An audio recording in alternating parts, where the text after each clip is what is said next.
Hello बच्चों, आज हम एक ऐसा टॉपिक स्टडी करने वाले हैं जो एग्जाम में बार बार पूछा जाता है। तो पहले हम देखेंगे वो टॉपिक क्या है, फिर उससे रिलेटेड जो भी टर्म्स हैं वो हम देखेंगे और उन पर बेस्ड हम कुछ क्वेश्चंस हम वीडियो के एंड में करने वाले हैं। तो चलिए शुरू करते हैं। वो टॉपिक क्या है बच्चों? देखिए, इस टॉपिक का नाम है इक्विपोटेंशियल सरफेस। जैसा कि इसके नाम से हमें पता चल रहा है, इलेक्ट्रिक फील्ड में ऐसा सरफेस जिस पर कहीं पर भी आप पॉइंट लेंगे तो सारे पॉइंट्स पर पोटेंशियल सेम आता है, तो सरफेस को हम बोलते हैं इक्विपोटेंशियल सरफेस। उसकी डेफिनेशन है बच्चों, the surface in an electric field where the value of electric potential is same at all the points on the surface is called equipotential surface. आइए समझते हैं उसको। बच्चों, हमारे पास में यहां पर ये एक पॉजिटिव पॉइंट चार्ज मैंने लिया है और पॉजिटिव पॉइंट चार्ज की वजह से जो इलेक्ट्रिक फील्ड होता है वो रेडियली आउटवर्ड डायरेक्शन में होता है। तो ये मैं इलेक्ट्रिक फील्ड ड्रॉ कर रहा हूं पॉइंट चार्ज का, जो कि रेडियली आउटवर्ड डायरेक्शन में है। तो ये इसका इलेक्ट्रिक फील्ड हो गया। अब बच्चों, इस चार्ज को मैं स्मॉल क्यू से डिनोट कर देता हूं। अब बच्चों, इस चार्ज को अगर मैं सेंटर मान करके कोई आर रेडियस का स्फीयर ड्रॉ कर रहा हूं, तो देखो ये मैं एक स्फीयर ले रहा हूं। अब इस स्फीयर के ऊपर दो पॉइंट ले लेते हैं बच्चों। एक पॉइंट मैं यहां पे ले लेता हूं, ये ए पॉइंट है। एक पॉइंट मैं यहां पे ले लेता हूं बी। और इस स्फीयर की रेडियस मैंने कितनी बताई आपको? आर। अब बच्चों, ए पॉइंट और बी पॉइंट दोनों क्या है? इसी स्फीयर पर है, तो दोनों इक्वल डिस्टेंस पे चार्ज से, तो इन दोनों पॉइंट्स पर क्या होगा? पोटेंशियल सेम होगा। कैसे होगा उसको देखते हैं। पॉइंट चार्ज की वजह से इलेक्ट्रिक पोटेंशियल का फॉर्मूला होता है बच्चों V इक्वल टू के क्यू अपॉन आर। अब बच्चों, के कांस्टेंट है, सेंटर पर जो चार्ज रखा हुआ है वो भी फिक्स है। बात करें ए पॉइंट और बी पॉइंट, तो वो भी क्या होंगे? चार्ज से इक्वल डिस्टेंस पे है, तो आर भी क्या हो गई? कांस्टेंट। तो यहां पर हम लिख देंगे आर इक्वल टू कांस्टेंट। तो बच्चों वी भी क्या हो जाएगा? कांस्टेंट। वी कांस्टेंट हो गया, इसका मतलब जितना पोटेंशियल ए पॉइंट पर होगा उतना ही पोटेंशियल बी पॉइंट पर होगा। तो यहां लिख सकते हैं V A equal to V B. अब अगर मैं कोई डिफरेंट रेडियस का स्फीयर लेता हूं, कोई R2 रेडियस का मैं अगर स्फीयर लेता हूं यहां पे, ठीक है, इसकी रेडियस मान लो R1 थी और इसकी रेडियस R2 मान लेता हूं मैं, बाहर वाले की। अब देखो, इस पर मैं दो पॉइंट ले रहा हूं, ये C पॉइंट है और ये D पॉइंट है। अब इन C और D दोनों पॉइंट्स पर भी पोटेंशियल सेम आएगा, क्योंकि ये भी चार्ज से R2 डिस्टेंस पे है, ये भी चार्ज से R2 डिस्टेंस पर है। तो यहां हम लिख सकते हैं VC इक्वल टू VD बच्चों। लेकिन जो बाहर का स्फीयर है, इसका पोटेंशियल अंदर वाले स्फीयर के पोटेंशियल के बराबर नहीं होगा बच्चों, क्योंकि डिफरेंट रेडियस है इनकी। ठीक है, अब क्यों ऐसा होगा? क्योंकि बाहर वाले की रेडियस ज्यादा है बच्चों, तो बाहर वाले का पोटेंशियल कम होगा। तो क्योंकि हमें पता है रेडियस ज्यादा है तो पोटेंशियल डिक्रीज हो जाएगा। तो यहां पर हम लिख देंगे कि अंदर वाले का पोटेंशियल को अगर मैं V1 लेता हूं तो बाहर वाले का पोटेंशियल V2 हो जाएगा। तो V1 जो है वो V2 से क्या होगा? ग्रेटर होगा बच्चों। ठीक है, ऐसे ये था हमारे पास पॉइंट चार्ज की वजह से जो इक्विपोटेंशियल सरफेस होती है वो कैसी होती है? कॉन्सेंट्रिक स्फीयर के फॉर्म में। ऐसे ही हम डिफरेंट डिफरेंट टाइप के चार्ज कॉन्फ़िगरेशन की वजह से एक इक्विपोटेंशियल सरफेस देखने वाले हैं। तो देखिए, हाँ, तो देखिए सबसे पहले हम देखेंगे equipotential surface due two point charge. जैसा कि हमने अभी अभी देखा है, पॉइंट चार्ज की वजह से जो इक्विपोटेंशियल सरफेस होती है वो कॉन्सेंट्रिक स्फीयर्स के फॉर्म में होती है। तो देखो यहां पर ये पॉइंट चार्ज है और ये इलेक्ट्रिक फील्ड है इस पॉइंट चार्ज का। अब मान लेते हैं जो अंदर वाला स्फीयर है, इसका जो पोटेंशियल है वो V1 है और बाहर वाले का पोटेंशियल V2 है। अंदर वाले की रेडियस मैं R1 मान लेता हूं, बाहर वाले स्फीयर की रेडियस R2 मान लेता हूं। तो इन दोनों के बीच में पोटेंशियल डिफरेंस हम लिख सकते हैं बच्चों। Potential difference V1 minus V2 जो है वो क्या हो जाएगा? KQ upon R1 minus KQ upon R2। तो इन दोनों सरफेस, इक्विपोटेंशियल सरफेस के बीच का पोटेंशियल डिफरेंस हम ऐसे लिख सकते हैं बच्चों। ठीक है, तो पॉइंट चार्ज की वजह से जब भी आपको पूछे तो आपको क्या बोलना है? इक्विपोटेंशियल सरफेस कैसी होती है? कॉन्सेंट्रिक स्फीयर के फॉर्म में होती है। नेक्स्ट हम देखते हैं, हमारे पास में एक यूनिफॉर्मली चार्ज्ड लार्ज शीट है, इनफाइनाइट लेंथ की शीट है, उसकी वजह से इक्विपोटेंशियल सरफेस कैसी होती है। तो देखिए, ये हमारे पास में एक लार्ज शीट है जो यूनिफॉर्मली चार्ज्ड है और इसका जो इलेक्ट्रिक फील्ड होता है वो यूनिफॉर्म इलेक्ट्रिक फील्ड होता है और उसका जो फार्मूला होता है बच्चों वो हम चैप्टर फर्स्ट में देख चुके हैं, E equal to sigma upon 2 epsilon naught होता है। और ये डिस्टेंस पर डिपेंड नहीं करता है, नियर बाई सारे पॉइंट्स पर इलेक्ट्रिक फील्ड जो होता है वो सेम होता है। अब इस यूनिफॉर्म इलेक्ट्रिक फील्ड में इक्विपोटेंशियल सरफेस हम ड्रॉ करते हैं। तो देखो यहां पर मैं ऐसी सरफेस एक ड्रॉ कर रहा हूं, ये सरफेस ड्रॉ कर दी मैंने। तो इस सरफेस पर मैं यहां पर कहीं पर भी पॉइंट लूंगा तो उन सारे पॉइंट्स पर पोटेंशियल सेम आएगा बच्चों। नेक्स्ट ऐसे ही अगर एक कुछ डिस्टेंस पर दूसरी सरफेस ड्रॉ करूं तो इस सरफेस पर भी जितने भी पॉइंट होंगे उन सारे पॉइंट्स पर पोटेंशियल क्या होगा, सेम आएगा। लेकिन इसका पोटेंशियल और इसका पोटेंशियल सेम नहीं होगा। मान लेते हैं इसका पोटेंशियल V1 है और इसका पोटेंशियल V2 है और इन दोनों के बीच की डिस्टेंस कितनी है, D। क्यों बच्चों, क्योंकि इलेक्ट्रिक फील्ड की डायरेक्शन में अगर हम मूव करते हैं तो इलेक्ट्रिक फील्ड की डायरेक्शन में जाते हैं तो पोटेंशियल डिक्रीज होता है बच्चों। तो अगर इन दोनों सरफेस का अगर मैं पोटेंशियल डिफरेंस लिखूं तो वो हम कैसे लिख सकते हैं बच्चों, तो देखिए V1 माइनस V2 जो है पोटेंशियल डिफरेंस क्या होता है, इलेक्ट्रिक फील्ड मल्टीप्लाइड बाई इन दोनों के बीच की डिस्टेंस हम निकाल लेंगे। तो देखो इलेक्ट्रिक फील्ड की वैल्यू कितनी है, सिग्मा अपॉन 2 एप्सिलॉन नॉट, और ये डिस्टेंस से मल्टीप्लाई कर देंगे तो इन दोनों के बीच की जो पोटेंशियल डिफरेंस है वो आ जाएगा। तो अगर आपसे पूछे कि यूनिफॉर्म इलेक्ट्रिक फील्ड, ये क्या था, यूनिफॉर्म इलेक्ट्रिक फील्ड। तो यूनिफॉर्म इलेक्ट्रिक फील्ड में जो इक्विपोटेंशियल सरफेस होती है वो कैसी होती है, तो देखो ये इलेक्ट्रिक फील्ड है और ऐसे इलेक्ट्रिक फील्ड के परपेंडिकुलर ये सरफेस थी, ये वाले सरफेस भी इसके परपेंडिकुलर है। तो ये दोनों सरफेस क्या है, एक दूसरे के पैरेलल है। तो पैरेलल प्लेन के फॉर्म में होती है equipotential surface uniform electric field में, ठीक है। और इन दोनों के बीच का पोटेंशियल डिफरेंस हम इस फॉर्मूले से फाइंड कर सकते हैं, ये वाला। अब ऐसे ही बच्चों हमारे पास अगर मान लो कोई एक यूनिफॉर्मली चार्ज इनफाइनाइट लेंथ का वायर है तो उसकी वजह से अगर इक्विपोटेंशियल सरफेस हम देखें तो वो कैसी होती है, ये हमारे पास एक इनफाइनाइट लेंथ का चार्ज वायर है जिसकी चार्ज डेंसिटी जो है वो लैम्डा है, लीनियर चार्ज डेंसिटी। अब इस वायर को एक्सिस मानकर अगर मैं सिलेंडर ड्रॉ करता हूं, ठीक है, डिफरेंट डिफरेंट रेडियस के, तो वो सारे सिलेंडर क्या होंगे, इक्विपोटेंशियल सरफेस होंगे।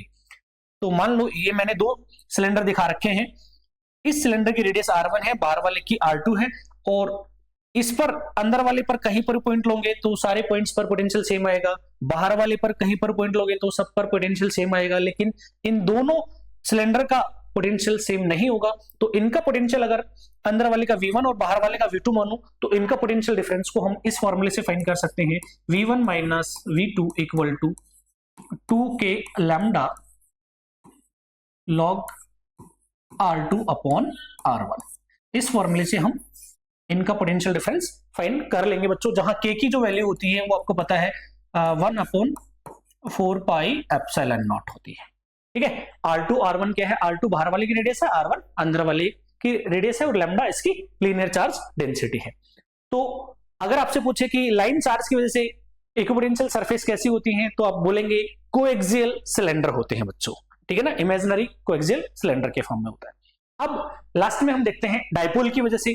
तो देखो डायपोल में क्या होता है, एक चार्ज पॉजिटिव होता है, एक नेगेटिव होता है, और उन दोनों को अगर पास में लाके अपन एक सिस्टम बिल्ड करते हैं जिसको हम डायपोल बोल रहे हैं, तो उसका जो इक्विपोटेंशियल सरफेस है जो आपको जो दिख रहा है इस टाइप की होती है बच्चों। देखो अगर इंडिविजुअल अकेला चार्ज था तो उसकी ऐसी थी, जब एक पॉजिटिव और एक नेगेटिव में क्या होता है, अट्रैक्शन होता है, अट्रैक्शन की वजह से उनकी इक्विपोटेंशियल सरफेस कुछ इस तरीके से हो जाती है। तो यहां पर इन दोनों के बीच में तो सरफेस के बीच में पास पास आ जाती है, यहां पे थोड़ा गैप बढ़ जाता है। तो डायपोल की वजह से इक्विपोटेंशियल सरफेस कुछ इस तरीके से होती है। अब हम देखने वाले हैं इक्विपोटेंशियल सरफेस की प्रॉपर्टीज। तो देखो सबसे पहली प्रॉपर्टी है work done in moving a point charge from one point of equipotential surface to another is 0। Equipotential surface के एक पॉइंट से दूसरे पॉइंट तक अगर मैं किसी चार्ज को लेकर जाता हूं तो मेरे को कोई वर्क डन नहीं करना पड़ता है। देखिए इस चीज को हम प्रूव करते हैं। ये हमारे पास पॉइंट चार्ज और ये पॉइंट चार्ज का हमने अभी अभी ड्रॉ किया है। पॉइंट चार्ज की वजह से इक्विपोटेंशियल सरफेस कैसी होती है, ऐसी स्फेरिकल फॉर्म में, और ये इसका इलेक्ट्रिक फील्ड है। अब बच्चों एक पॉइंट में ले लेता हूं, यहाँ पे ए पॉइंट, और एक पॉइंट ले लेता हूं बी यहां पर। अब ए पॉइंट से बी पॉइंट तक मैं एक टेस्ट चार्ज को लेकर जाता हूं, टेस्ट चार्ज क्यू नोट को लेकर जाता हूं, तो कितना वर्क डन करना पड़ता है वो हम कैलकुलेट कर रहे हैं। वैसे 0 आएगा। तो देखिए पोटेंशियल डिफरेंस का फॉर्मूला होता है बच्चों delta V A B equal to W A B upon Q naught. तो डब्ल्यू ए बी निकालेंगे हम, तो डब्ल्यू ए बी क्या हो जाएगा, Q naught multiplied by delta V A B, और डेल्टा वी ए बी को मैं क्या लिख सकता हूं, Q naught V B minus V. अब बच्चों ए पॉइंट और बी पॉइंट दोनों एक ही इक्विपोटेंशियल सरफेस पर है, तो इन दोनों का पोटेंशियल क्या होगा, सेम होगा। तो वीबी माइनस, अगर दोनों वीबी और वी ए का पोटेंशियल सेम है तो इनका डिफरेंस क्या हो जाएगा, जीरो हो जाएगा। तो यहां पर क्या आ जाएगा, W A B equal to Q naught multiplied by zero, तो डब्ल्यू ए बी आ गया बच्चों जीरो। तो किसी भी इक्विपोटेंशियल सरफेस के एक पॉइंट से दूसरे पॉइंट तक अगर हम किसी चार्ज को लेकर जाते हैं तो हमें कोई वर्क डन नहीं करना पड़ता है, वर्क डन जीरो होता है। तो नेक्स्ट प्रॉपर्टी है बच्चों, the direction of electric field is always perpendicular to the plane of equipotential surface. Electric field जो होता है वो ऑलवेज इक्विपोटेंशियल सरफेस के परपेंडिकुलर होता है, जैसा आपने अभी देखा भी था। ठीक है, तो देखो इस बात को भी हम प्रूव कर सकते हैं। मान लो बच्चों ये हमारे पास एक चार्ज है, कोई पॉइंट चार्ज, और पॉइंट चार्ज का वजह से हमने अभी अभी ड्रॉ किया था। इक्विपोटेंशियल सरफेस कैसी होती है, ये ऐसे स्फेरिकल फॉर्म में होती है। अब ये इलेक्ट्रिक फील्ड की डायरेक्शन है ऐसे। अब देखो बच्चों यहां पर मान लो कोई चार्ज है, उसको मैं एक पॉइंट है यहां पे, एक पॉइंट है यहां पे, ये ए पॉइंट है और ये बी पॉइंट है, ये इलेक्ट्रिक फील्ड की डायरेक्शन मैंने मान ली है। अब ए से बी तक मैं किसी टेस्ट चार्ज को लेकर जा रहा हूं, क्यू नॉट चार्ज को, तो ले जाने में कितना वर्क डन करना पड़ता है, तो वर्क डन का फॉर्मूला है हमारे पास में W A B is equal to force multiplied by displacement. A और बी का जो डिस्प्लेसमेंट है उसको मैंने कितना लिया, डी आर डिस्प्लेसमेंट मान लेता हूं मैं। ठीक है, ए और बी का स्मॉल डिस्प्लेसमेंट है उसको डी आर लिख देते हैं, F dot D are, work done calculate. अब हमें पता है फोर्स का फॉर्मूला क्या आएगा हमारे पास, F equal to Q naught multiplied by E. F equal to क्या होगा, जिस चार्ज को लेकर जा रहे हो मल्टीप्लाइड बाई इलेक्ट्रिक फील्ड, तो ये वैल्यू हम यहां पुट करेंगे। तो देखो Q naught E vector dot D R vector, ये आ जाएगा डब्ल्यू ए बी। अब बच्चों हमने अभी अभी देखा है कि ए से बी तक ये क्या था, इक्विपोटेंशियल सरफेस, तो ए से बी तक ले जाने में जो वर्क डन है उसकी वैल्यू क्या आएगी, जीरो। तो मैं यहां पर क्या रख दूंगा, zero equal to Q naught E vector dot D R vector. Q naught zero में चला जाएगा तो यहां लिख सकते हैं हम E vector dot D R vector equal to zero, dot product को ओपन करेंगे तो क्या आ जाएगा, E D R cos theta equal to zero. अब बच्चों ई तो जीरो है नहीं, इलेक्ट्रिक फील्ड तो यहां पर कहीं पर भी देखोगे तो इलेक्ट्रिक फील्ड जीरो है नहीं। डी आर की बात करें अपन, डी आर भी जीरो के इक्वल नहीं है, इसका मतलब cos थीटा जो है वो जीरो के इक्वल है। तो cos थीटा जीरो कब होगा, जब थीटा इक्वल टू 90 डिग्री हो। इसका मतलब इलेक्ट्रिक फील्ड और डी आर के बीच, डी आर क्या है यार, सरफेस पर मैंने स्मॉल डिस्प्लेसमेंट लिया है, तो इलेक्ट्रिक फील्ड और इस पॉइंट के बीच में ये डी आर मैंने स्मॉल डिस्प्लेसमेंट लिया, तो इन दोनों के बीच में एंगल कितना है, 90। तो अपन बोल सकते हैं इलेक्ट्रिक फील्ड जो होता है वो इक्विपोटेंशियल सरफेस के ऑलवेज परपेंडिकुलर होता है। तो इक्विपोटेंशियल सरफेस और इलेक्ट्रिक फील्ड के बीच में एंगल 90 डिग्री होता है। तो ये सेकंड प्रॉपर्टी थी बच्चों। अगला हम देखते हैं, two equipotential surface can never intersect. दो इक्विपोटेंशियल सरफेस जो होती हैं वो कभी भी एक दूसरे को इंटरसेक्ट नहीं करती है, क्योंकि अगर वो इंटरसेक्ट करती है तो उनके इंटरसेक्शन पॉइंट पर पोटेंशियल की दो वैल्यूज होंगी जो कि पॉसिबल नहीं है, जैसा कि आगे लिख भी रखा है, because at the intersection point there would be two values of the electric potential which is not possible. अगली प्रॉपर्टी आती है बच्चों, the surface of a charge conductor is always equipotential surface. अगर हमारे पास कोई भी एक चार्ज कंडक्टर है तो उस कंडक्टर की सरफेस पर कहीं पर भी आप पोटेंशियल चेक करेंगे तो सारे पॉइंट्स पर पोटेंशियल सेम आता है। तो आपको पता है ये थी इक्विपोटेंशियल सरफेस की कुछ प्रॉपर्टीज।